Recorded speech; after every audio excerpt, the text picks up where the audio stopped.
Good morning, everyone. Welcome, and thank you for showing up for the Interfaith Coalition Tour. It's going to be a lot of fun today.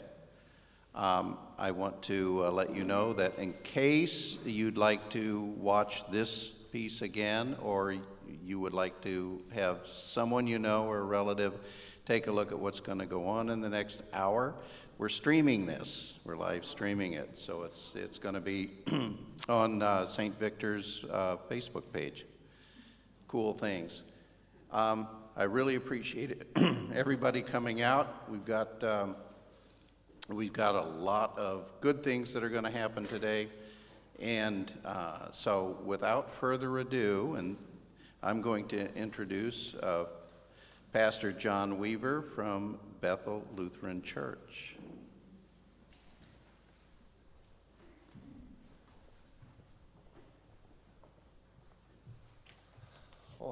Good morning, everyone.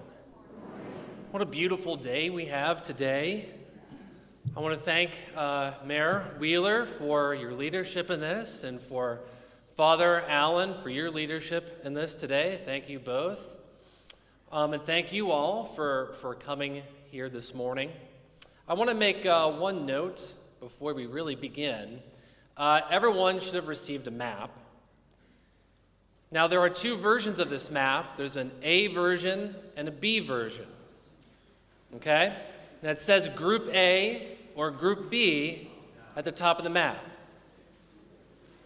We're only using Group A and Group B. We are not using Group C. So if for some reason at the top of your map says Group C, we need to get you a different map. All right. The reason we're doing this, the reason we're splitting, we have two different groups, is because not every temple we're going to can accommodate the amount of folks that we have. So that's the reason why we're splitting. But we are only splitting for stop number 3, 4, and 5. We'll all gather together again at the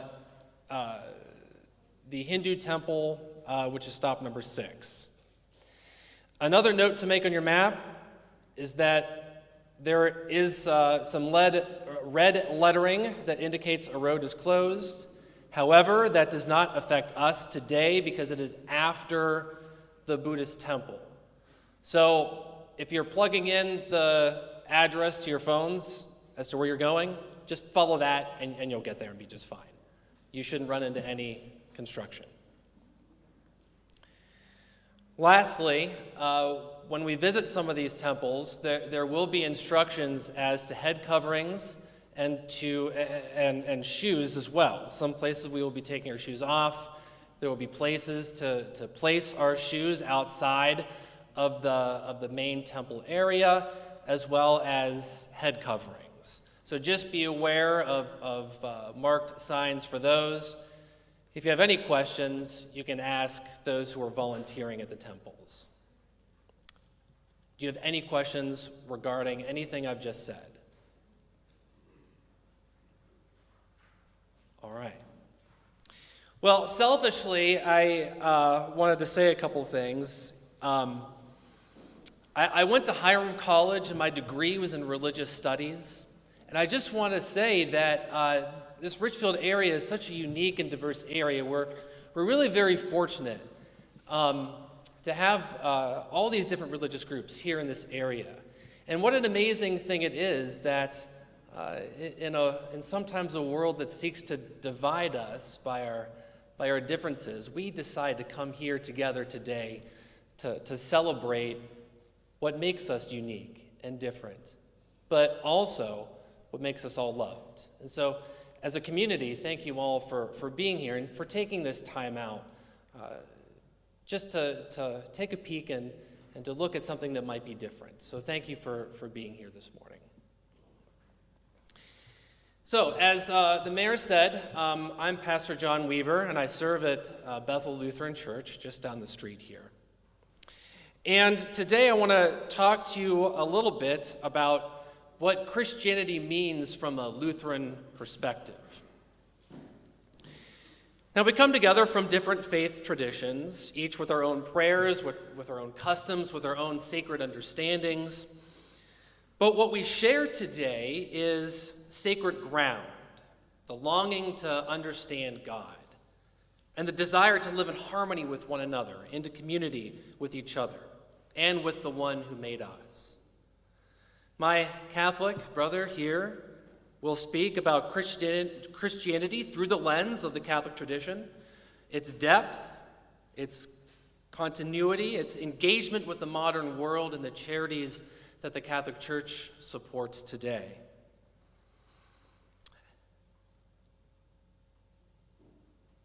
My task is a little simpler, perhaps a little more personal. I want to talk to you today about Jesus Christ, about Martin Luther, and about grace. That undeserved, unearned love that sits at the very center of the Christian faith. And to do that, I want to tell a few stories. Jesus Christ taught in what we call parables, in narrative, in story. And today I want to share with you a few stories, because that's how Jesus taught. And sometimes I think stories reach to the heart of the matter the very best. So I want to begin today with a story that Jesus told. Many of you might be familiar with it. It's the parable of the prodigal son. And in the story, there's a young man who demands his inheritance from his father. And this was sort of a rotten thing to do, right? Because you don't really receive an inheritance until what? Someone dies. So in the story, it's as if the father is telling the son is telling the father, I wish you were dead so I could just receive my money and go live my life. But the father does give the son his inheritance. And what you might expect a young man to do with a lot of money ends up happening. He blows it all in a big hurry, doing nothing good, and he ends up living with the pigs. And he asks himself, boy, why am I here? Why do I find myself here? I should be with my father, because even my father's workers, even my father's folks, they live much better than I do. I should be back with my father. And so he picks himself up, and he walks back home. And on his way home, he's rehearsing what he's going to tell his father, how he's going to apologize, this amazing story that he's going to tell, in just the hopes that his father even speaks to him. And as he's coming home, his father sees him off way in the distance as his father just runs to him. His father doesn't care about inheritance, doesn't care about his son spent the inheritance. The only thing the father cares about is that his son is finally home. And he wraps his arms around his son, welcomes him home, and thanks God for his son coming back. And my friends, that's what grace looks like. Grace is love that runs faster than our sin. It's love that doesn't wait for us to get our act together. It meets us in a far-off country and brings us home. 1,500 years later, from when Jesus told this story, a German monk named Martin Luther wrestled with that same truth. See, Luther was deeply, deeply religious, almost painfully so. He confessed his sin for hours at a time, fasted, slept on the floor, worked himself to exhaustion, trying to find a way to please God. He saw God as angry and demanding, needing something from Luther for all the bad things that he's done. He once said, if anyone could have earned heaven by the life of a monk, it was I. But the harder he tried, the more distant from God he felt. Then, while studying the Apostle Paul in the letter to Romans, Luther stumbled upon a verse that changed his life and eventually changed history. He read from Romans chapter 1, verse 17, the righteous shall live by faith. Luther wrote that in that moment, it was as if the gates of paradise opened to him. He realized righteousness, right standing with God, isn't something that we could ever hope to achieve. It's something we're given. It's something we receive. We're not made right by what we do, but by what Christ has done for us. Grace alone, faith alone, Christ alone. Now, Luther wasn't trying to start a brand new church. He was trying to rediscover an old truth. The truth that salvation is not the prize for the perfect, but it's a gift for the broken. It's as if God's love comes to us not because we're good, but in order to make us good. Luther called this a joyful exchange, right? Christ takes our sin upon himself, and we receive his righteousness. Like a beggar being given a crown. I want to give you an example, a story that sometimes pastors like to tell. It's not a story that I wrote, but it's an illustration of the gospel that I find very moving and very powerful, and I want to share with you. Members of my church have heard this story before, but I'm going to share it with you this morning. Once upon a time, there was a far-off kingdom, and there was a king unlike any other king that there's ever been in history. He was the most loving king the world had ever known, and he was also the most just king the world had ever known. Everyone in his realm felt his love, felt his kindness, felt his generosity. But he was also the most just king the world had ever known. He ruled with perfect fairness. Justice was never bent, it was never bought, it was never ignored. And then one day, a terrible, terrible crime shook the land. Someone had stolen from the king's treasury. The just and loving king issued a decree.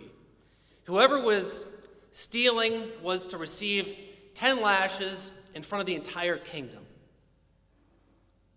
You would think that would stop the stealing, but it didn't. The next day, someone stole from the king's treasury again. So he issued another decree that whoever was stealing from the king's treasury would receive 40 lashes in front of the entire kingdom. Now, 40 lashes, you see, that was a death sentence. Nobody could withstand 40 lashes. The king's heart was very heavy, but his voice was firm. The law is clear, he says, and because it is just, whoever committed this crime will pay the full penalty. Days later, the guards brought the criminal before the throne, and the crowd was shocked, utterly shocked by who it was, because it was none other than the king's own daughter who was stealing from the treasury. Once everyone in the kingdom found out, a question began to ripple through the land. Everyone knew that he loved her. More than anyone could possibly love anyone else, he loved his daughter. Surely he wouldn't go through with it. Surely he would pardon her. How could the most loving king the world had ever known put his own daughter to death? But if he didn't punish her, he would not be just. He would not be the most just king the world had ever known. So the day of judgment comes. The square is full of the entire kingdom, waiting to see what the king is going to do. The executioner stood ready with the whip. There was a call for silence. The king sat on his throne, his head bowed, and the sentence was read. And the executioner raised the whip. The king stood up from his throne, took off his royal robes, took off his crown. He said, "Stop." He walked down to his daughter, laid down on top of her, wrapped his arms around her. He looked at the executioner and he said, "Continue." The executioner said, "Sir, if I continue, I won't hit your daughter, I'll hit you." The king looked at the executioner. He said, "Continue." Crack after crack. 40 times on top of the king.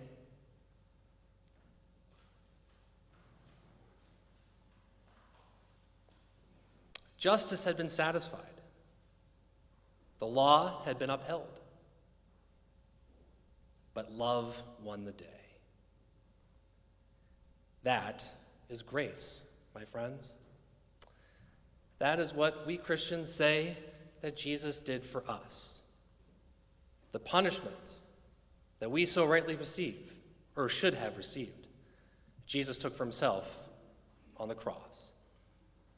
And because Jesus is raised from the dead, and because Jesus took the weight of the sin of the world on himself, we receive that grace through our faith, eternal life with our King.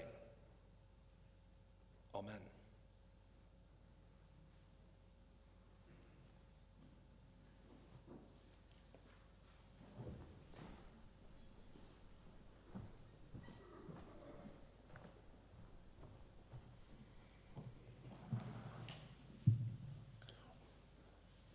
Well, I want to thank John for that presentation. That was lovely.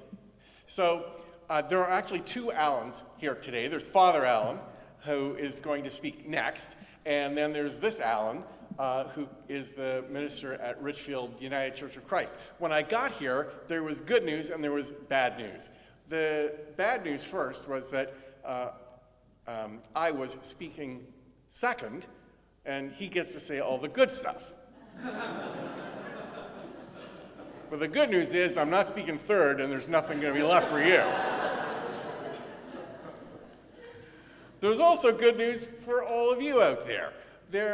And bad news. Again, the bad news. There are three of us Christians here, and we should have drawn straws or something about who was going to speak, but we didn't. We all managed to find a place to speak, I guess because originally we were going to all our churches.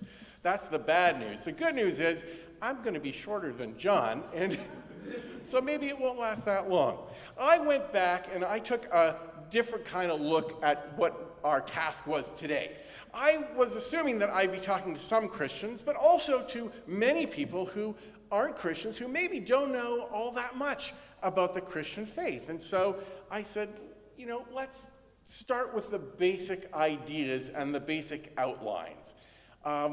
What I tell you, I think most Christians would agree. There are 2 billion of us, so there's probably some Christian out there who would say, well, I don't believe that. But I think that on the most part, everybody would agree, yeah, this is what Christianity is all about. Now, Christianity is not really about a set of rules or rituals. I mean, we have rules, we have rituals. They help guide us through the day, help us to lead our lives in a good way. But really, Christianity at its heart is about a relationship. It's about a relationship that needs to be fixed, a relationship with God and a relationship with each other. The problem, Christians would say, is that humans have stopped listening to God and have chosen to go their own way. That is a decision that breaks the relationship with God, and it ends up messing things up with us as well. The decision to go our own way instead of following God's way is what we would call sin, and that's the big problem in the world. Now, I know for some folks, the problem maybe it's desire or a disordered set of values, but for Christians, it's about this broken relationship and not listening to what God wants from us. So what does God want from us according to the Christian faith? Well, in our holy book, which we call the Bible, it says that God wants two things. First, God wants us to love God with all our hearts and with our minds and our strength, to make that a priority in our life. To have that relationship with God be something that is essential and life-giving for us. And the second is that we're supposed to love each other the same way we love ourselves. So if I would treat myself in a certain way, I need to treat you in that way too. Well, it sounds easy, right? Love God, love your neighbor as yourself. How hard could that be? But we look around at the world, and I don't know about you, but I'm like, wow, that's pretty hard, because we don't do that very much.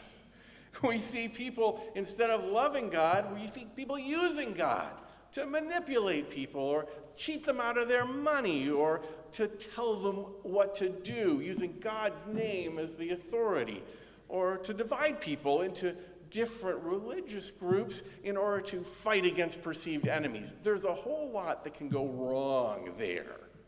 And instead of loving each other, humans are pretty good at finding ways that we're different from each other, at finding ways that I would be better than you, or that my way is better than your way or something. We're pretty good at lying and cheating and stealing and not treating others really the way we would want to be treated.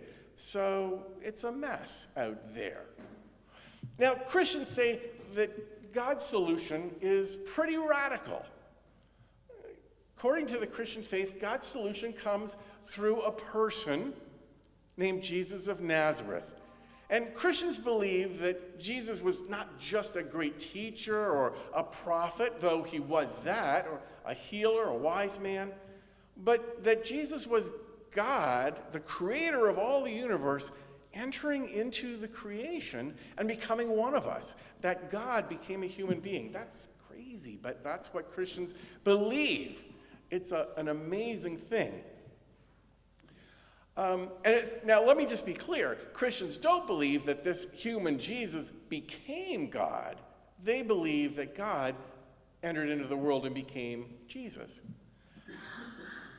And as a human, God lived a life among us, a perfect life, showing what real love was like, showing what it meant to put others ahead of yourself, showing compassion to the poor, forgiving his enemies, healing the sick, welcoming outcasts. That life showed us what God was really like, and hopefully encouraged us by seeing God's own love and who God is as a person to love God more. Wow, God can heal me? Terrific. Wow, God can raise my child from the dead? This is amazing. Wow, this wisdom will really help me lead a joyous life. Wow, this is the response that people had to Jesus. Most people were ecstatic about knowing him. And Jesus restored relationships to God, and also between one person and another, offering forgiveness for the ways that people had gone wrong in the past. And we heard about God's grace, which is just the gift of forgiveness from God to us for the things that we've done wrong. The way Jesus fixes the relationships is by asking people to follow him and learn from him. In other words, be like him. We can see how God is. Now it's up to you. Try to be that way too. And Jesus promised that he would send God's Spirit to enter into us and help us walk along that way.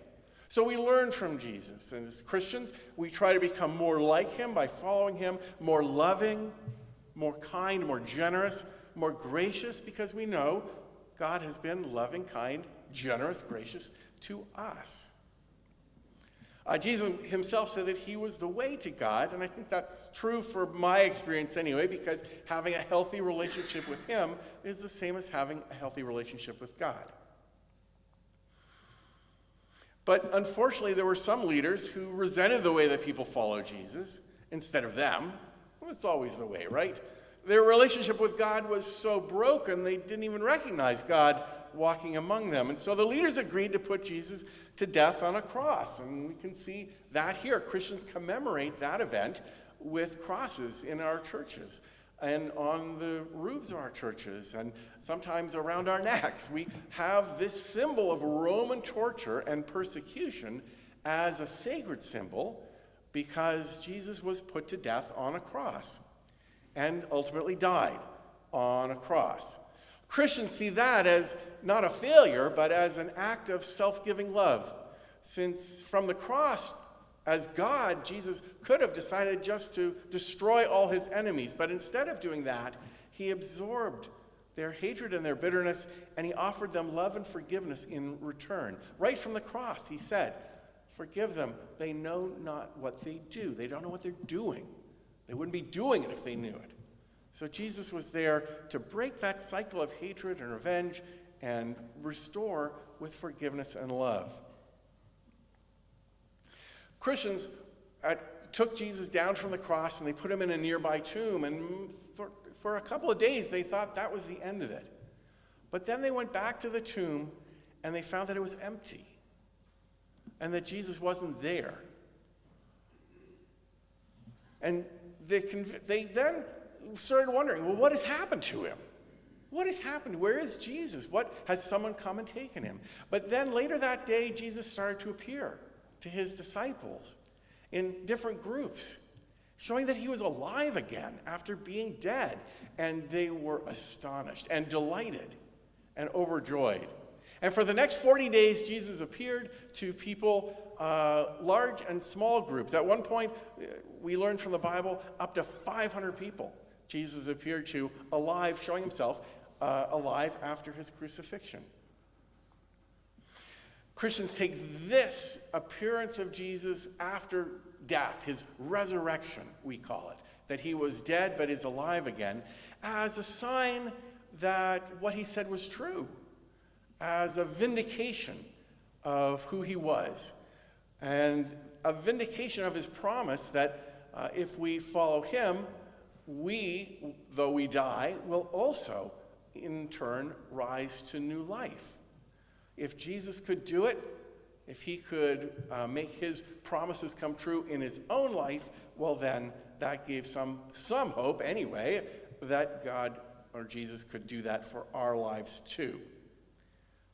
Christians think that this Jesus is still alive and available for us to have a relationship with through prayer, through different sacraments, which are rites and rituals, and that by entering into this relationship with Jesus, we can be changed by God day by day, week by week, year after year, to be more like Jesus was, more like the way we should be, loving God with our heart and our mind and our strength, and loving each other the way God has loved us and we would want to be loved. That's the heart of the Christian story, the story of relationships being restored through God's action, reaching out, entering into our world, entering into our lives, and helping us to live out God's ultimate plan of love for God and love for everyone else.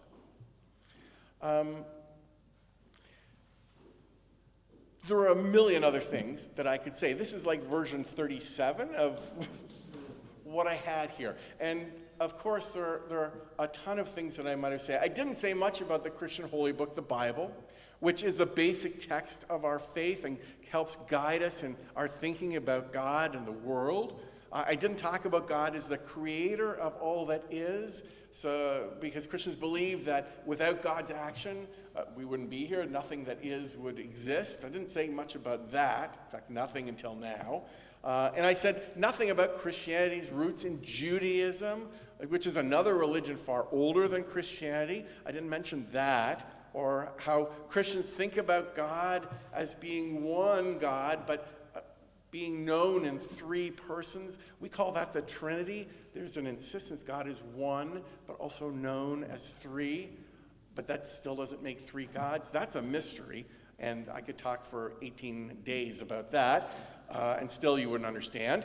But I didn't say anything about that. Like I said, a million other things that I could talk about. But the heart of Christian faith is always the story about Jesus entering into our world and living among us, showing us God's love for us, showing us how we should love each other, and offering forgiveness and eternal life to those who would follow him. He died on the cross for us and was raised from the dead so that life and love might triumph over sin and death in the end, as God had planned for the world. Now, if you want to know more about Christian faith, well, hang on, because we're going to hear more from Father Allen. But my colleagues and I are, of course, open to questions. We love it when people ask us, well, what does that mean? Or why didn't you say something about that? Or that's crazy talk, Pastor Allen. Can you explain that to me again? Let's work through it. We love that kind of stuff, and I welcome you to do that. I am so looking forward to getting to hear about all of your faith out there. If you are not Christians, if you are from one of the other faiths we're going to have, I can't wait to ask you questions about what you believe. And because I can't wait, I'm going to stop talking now so we can get on to that. Thank you, my friends. I appreciate it.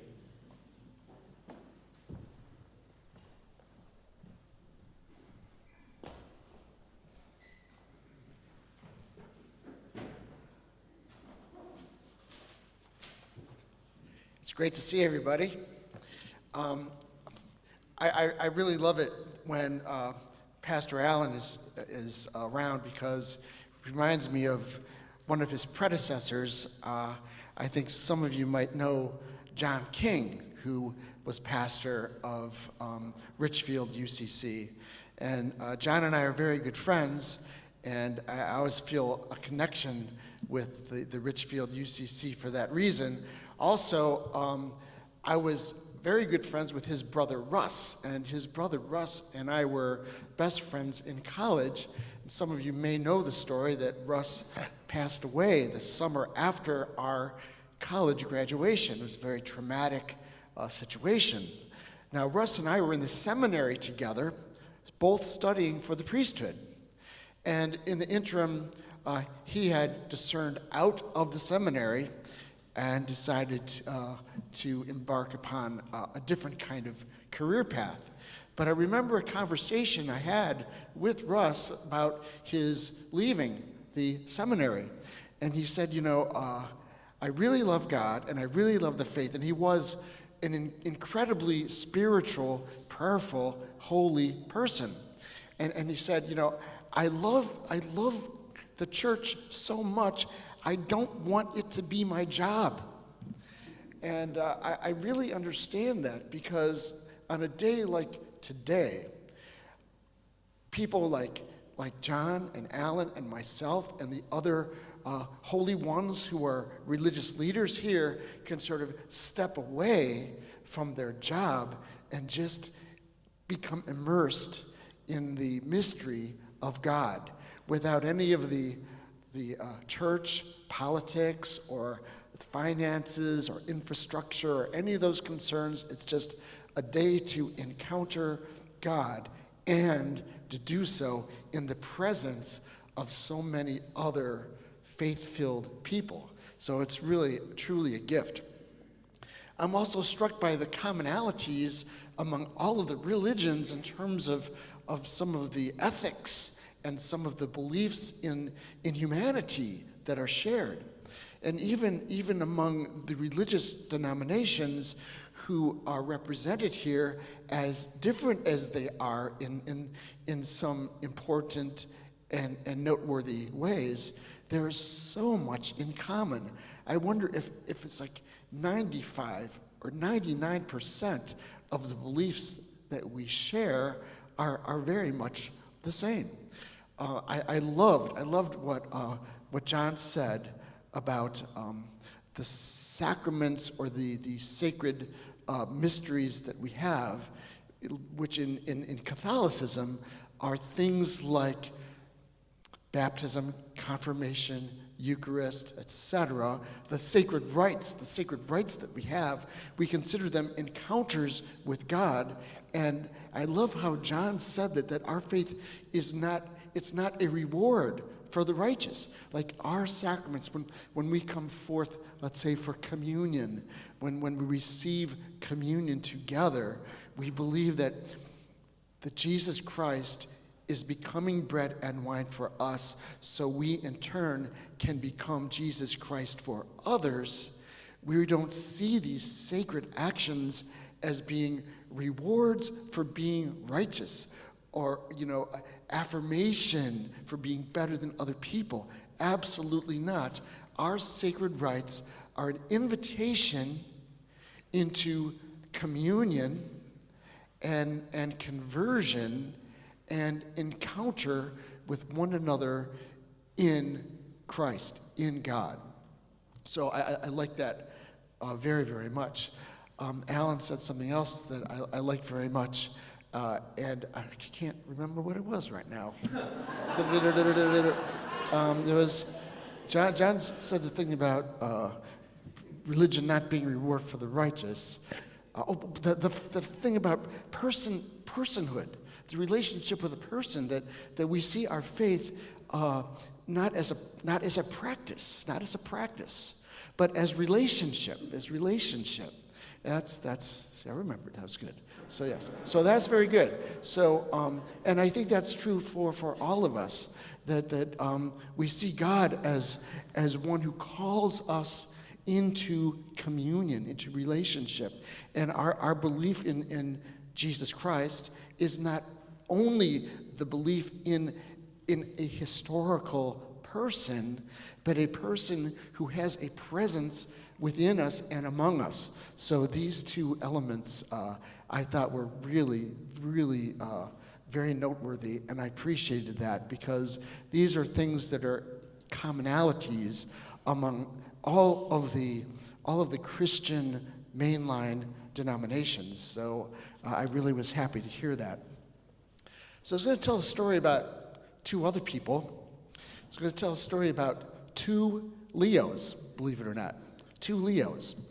And there was Leo the 13th and Leo the 14th. And as you might know, these are popes.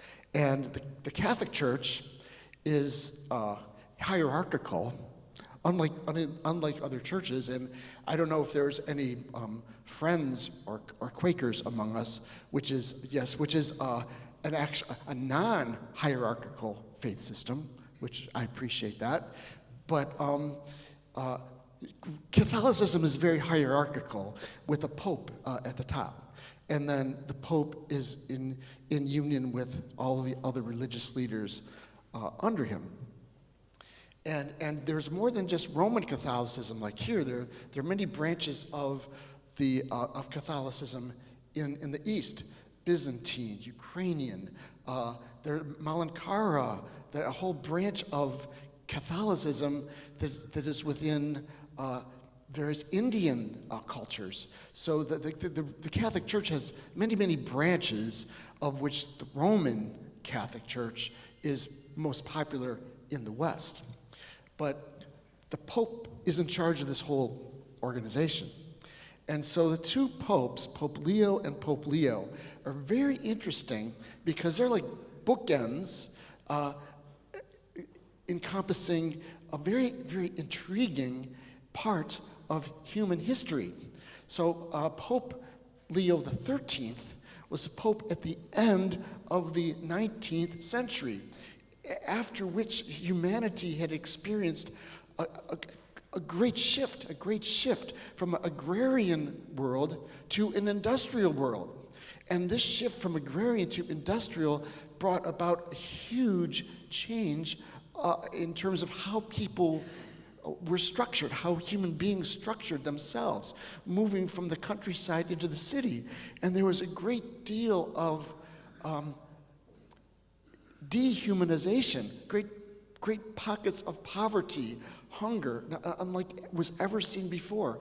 And Leo the 13th, stemming forth from the teachings of Jesus Christ in the scriptures, some of the philosophical underpinnings of Catholicism and Christianity through the ages, Thomas Aquinas, Augustine, and other thinkers, brought about a whole system of ethical principles that would help human beings relate to one another in ways that were compatible with the teachings of Jesus Christ. And these principles became known as Catholic social teaching.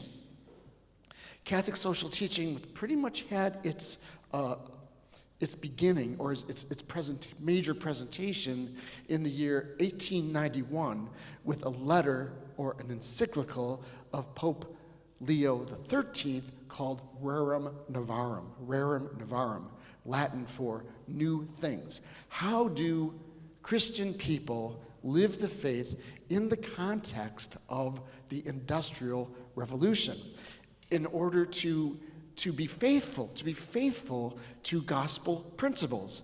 And so Pope Leo XIII enshrined various principles to be embraced by all people. For instance, if not most importantly, the dignity of the human person. Every human person has inherent dignity simply by the very fact that they are a human being. And so spinning off of that is the principle of the dignity and sanctity of each and every human life.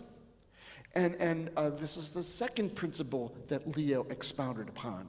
The fourth being solidarity, that we are called to be a community of human beings working together.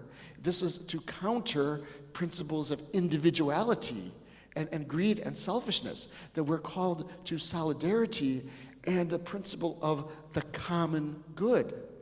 So we have the dignity of the human person, the sanctity of human life. We have the solidarity, working for the principle of the common good, and a very intriguing value that Leo promoted, and that is the hardest one perhaps to get our heads around, and that is the principle of subsidiarity, which basically means self-determination, that people have the right to make decisions that affect them.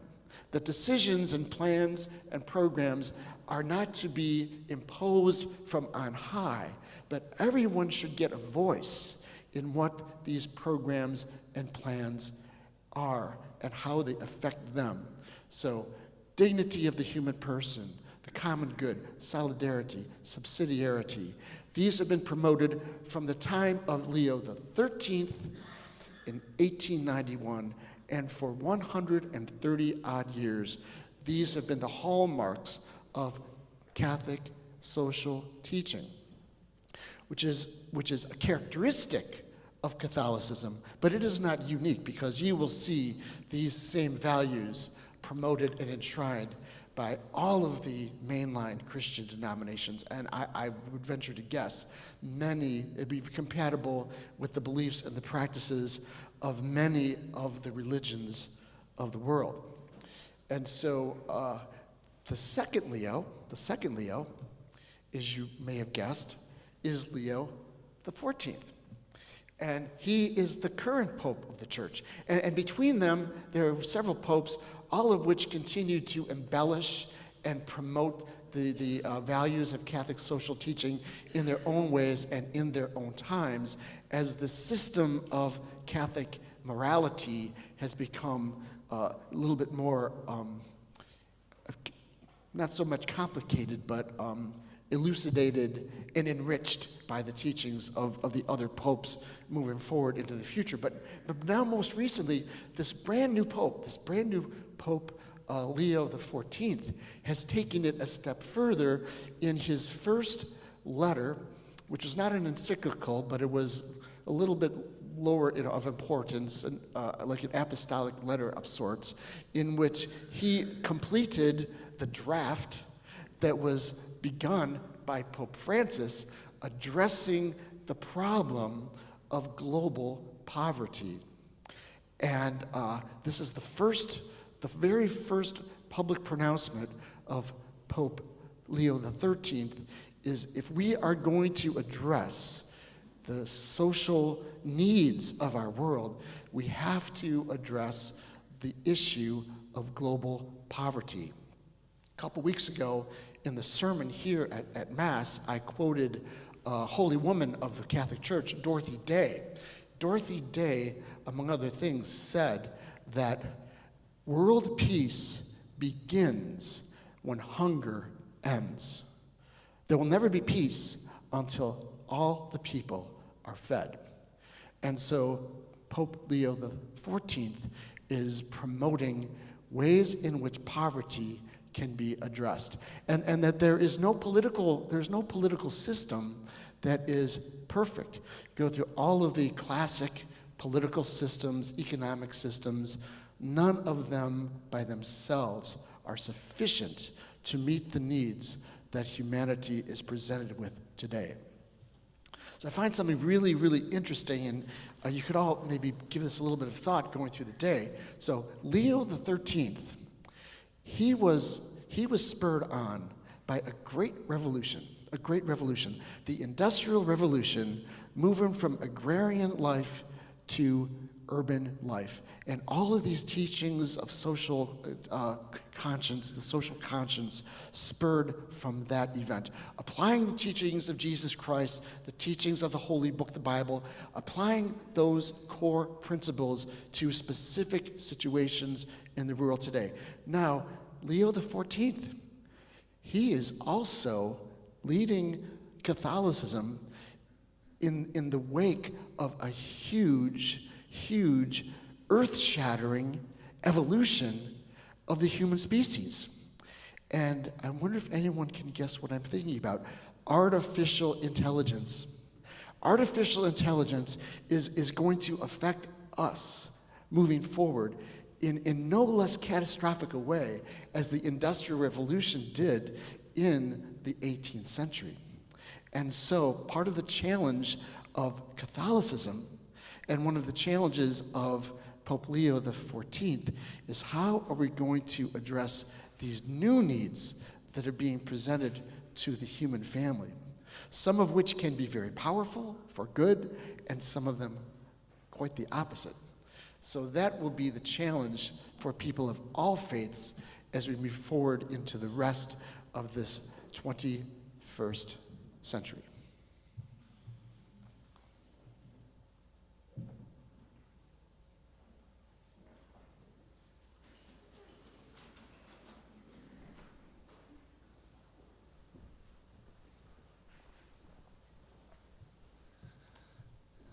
So, Mayor Wheeler, am I correct in assuming that we have some time for questions before we move on to the next stop?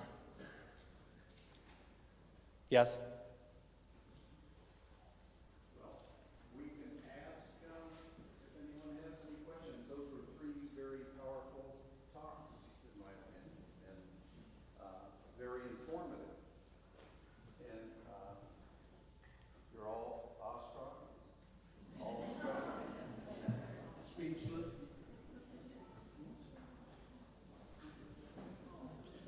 So, yes, Jim. Can you explain the symbolism in the stained glass window? Okay, that's so.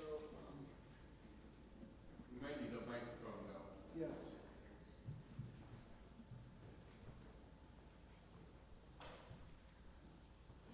So it's sort of modernistic, but I do believe that the principal symbols up there are those purplish clusters are grapes. And up there, that is wheat. I believe that is a symbol for the Eucharist, which is the ritual action that many Christians perform either weekly or monthly or, on that level. That's really pretty much all I can say.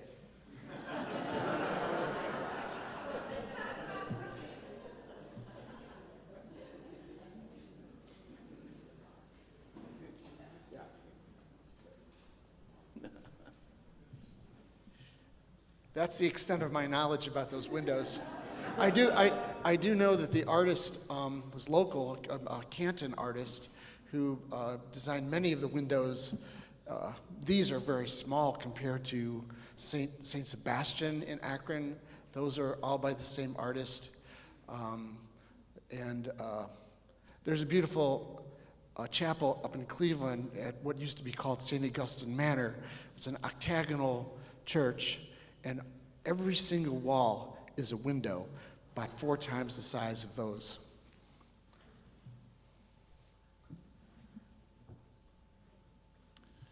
Yeah, these windows are nice. Growing up Quaker, we just had regular glass. We actually had Quaker meeting houses. We didn't really have a church. Yes, there was a question in the back. Yeah, so Pastor Allen, he mentioned in his speech that there is a promise after life. Can you just talk about that a little bit?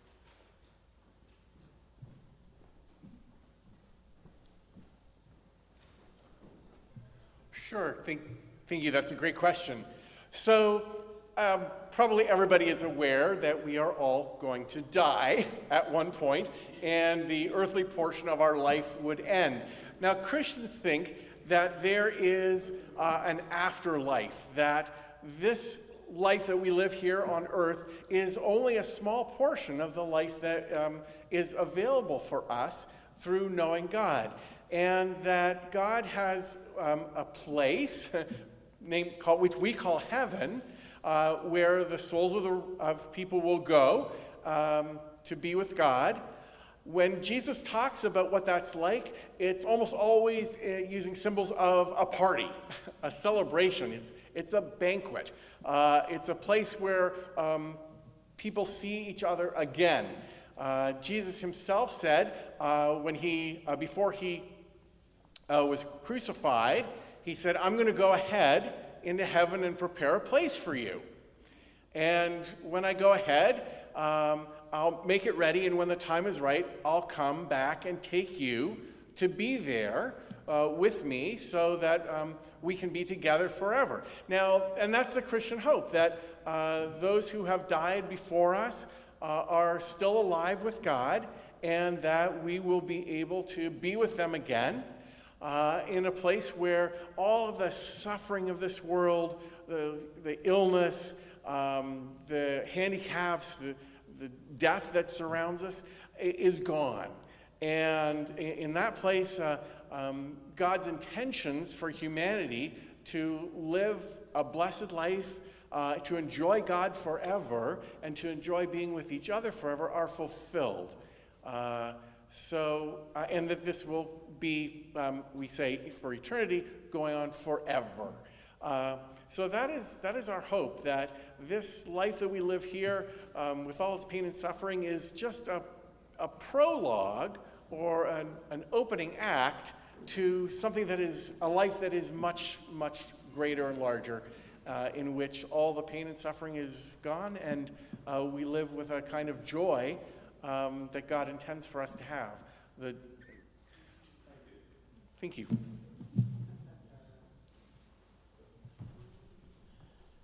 Well, one last thought before we head for the Gurdwara, and we'll take another question here. We're looking at doing this again in 2 years, so if you have friends or relatives that missed today, we in all probability will do a tour again in a couple of years. Yes, ma'am.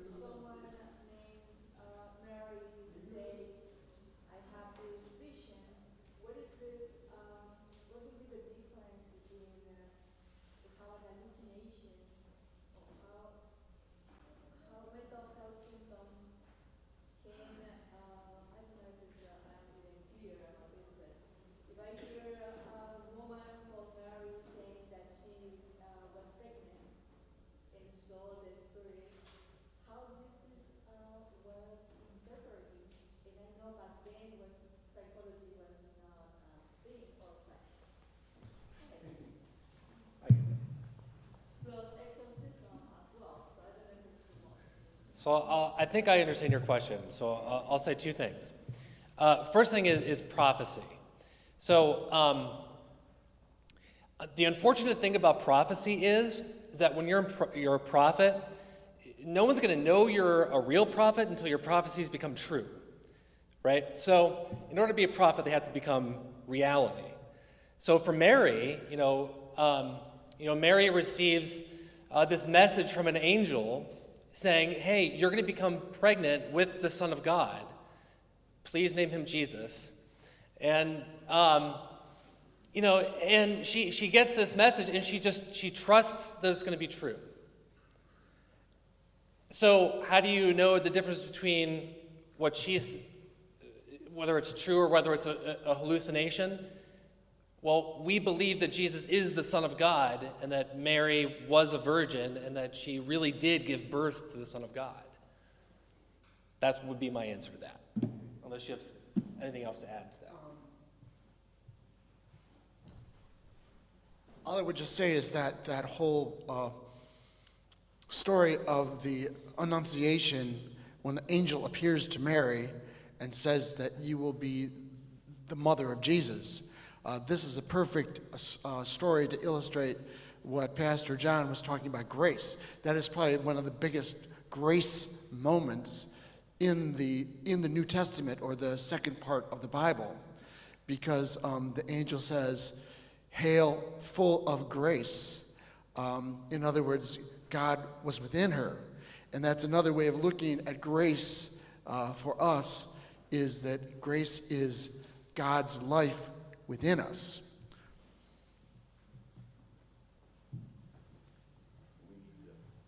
We need to move on.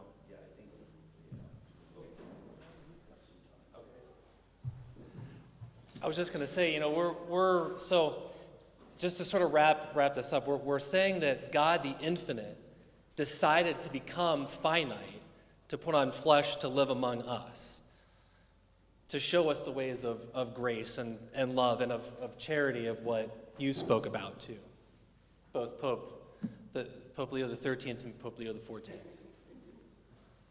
Any other questions? Yes, sir. So, about soul, what is the belief? Does it end with death, or is it also ever? Yeah, good question. So, in terms of when we die, I'll try to be real brief. When this life ends for us, we believe in John 14 that we shall go to be with Jesus, right? We will be well taken care of, and for us, this will happen instantly, okay? Our souls will go to be with Jesus. There will be a day, we believe, that Jesus will return to earth. When that time comes, we will be called again to Jesus. Our bodies will be raised, our physical bodies, and we will go to the kingdom of heaven. Okay? This is not to suggest ideas of purgatory. If you have questions about that, we can talk about that later. But, yeah, please do. I wanted to make one thing really clear, and I think I'm speaking for all three of us, that in our presentations, we are not presenting Christianity as being in some way superior or that it trumps all other religions. If you were looking at the documents of the Catholic Church that were written in the 60s from the Vatican documents, the Second Vatican Council, there's a whole document that talks about the respect and the the working together, the collaboration of all of the religions of the world. And so some of the principles that I was speaking of, such as the dignity of the human person and the common good, these principles are for everybody, And we don't think that because we have these teachings, we're better than everyone else. That the collaboration, the equality, the mutual respect is there. So I don't think any of us are trying to present one religion as being superior to any other, but it's a matter of working together and building the community that holds us together. Yeah, if it only sounds like that, it's because I've been Lutheran my entire life.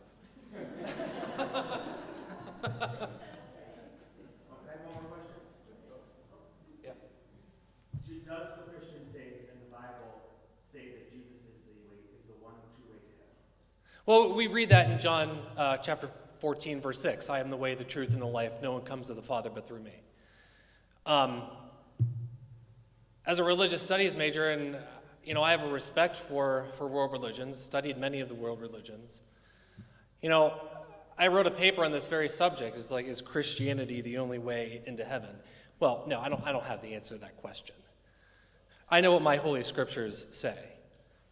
And I know what I'm following, and I've followed it my entire life. As I would expect many of you who are not Christian, you know what your Holy Scriptures say, and you follow that your entire life, and you try to be the best person that you can be. In that, we are common.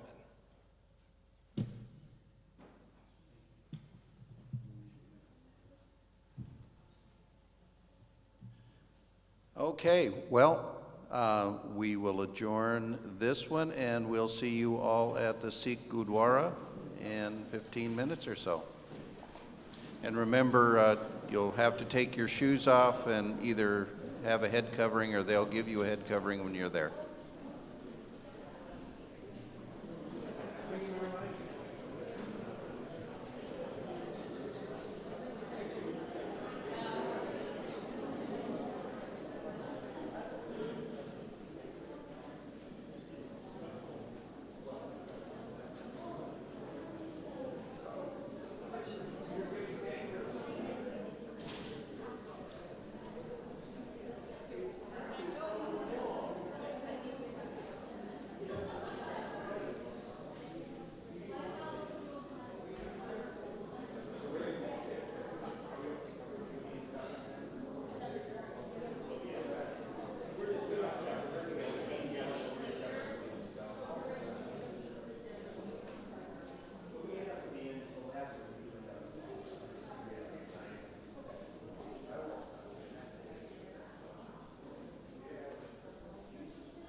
The God that I know, what would he do?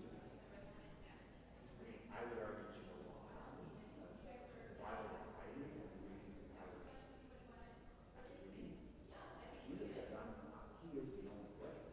And our relationship to God is through Jesus Christ. Sure. And he calls all people to all ends of the earth. And he says that he will not, and again, I'm not good enough in my knowing where everything is to supply to that in the verse. But he specifically said, we took a class on missions, and I know I read the verse that specifically said that he will not come back to all the ends of the earth, which would include all the people of other religions. Sure. So, I guess I just don't like. I guess I don't. I'm not trying to. I'm trying to understand because in that view, those people who don't accept Jesus as their Savior, I mean, according to the Bible says that they will be judged based on only with Jesus is the way that they will not be judged on their sins and face eternal hell. So how can you reconcile that the Bible clearly states that, but your personal beliefs and the things that you tell others is that you couldn't say that to necessarily be true? Because the Bible says that that is true. So how can you reconcile that you could not be telling people that if they don't accept Jesus? And again, there's a time and a way. I'm not saying that that's always how we do the conversation, but how can you reconcile that? You, as a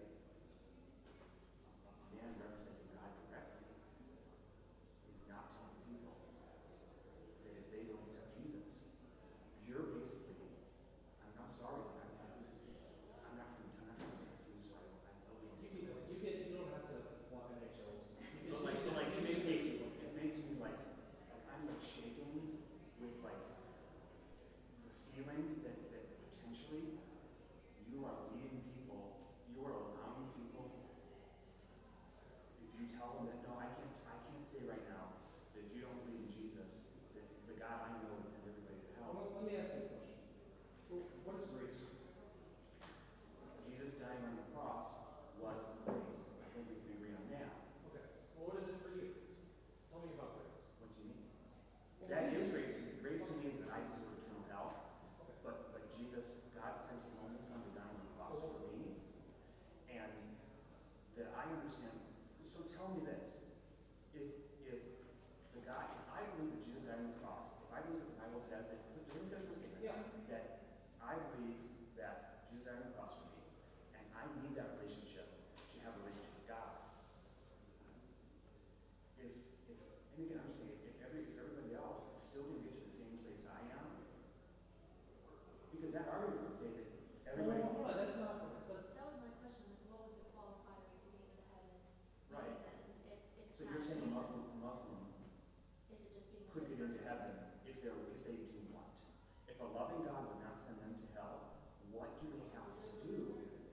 How much good do they have to do to get in heaven and still not believe in Jesus? According to what you said. Why can't I ask the same question for a Christian? There's nothing Jesus we said can do, we can't do it. there is not. It's exactly. It's based on faith, not works. Right. Works should come from your faith. So, I'm not trying to undo 2,000 years worth of theology by saying that someone who never met or ever heard of Jesus is going to be damned to hell. Just me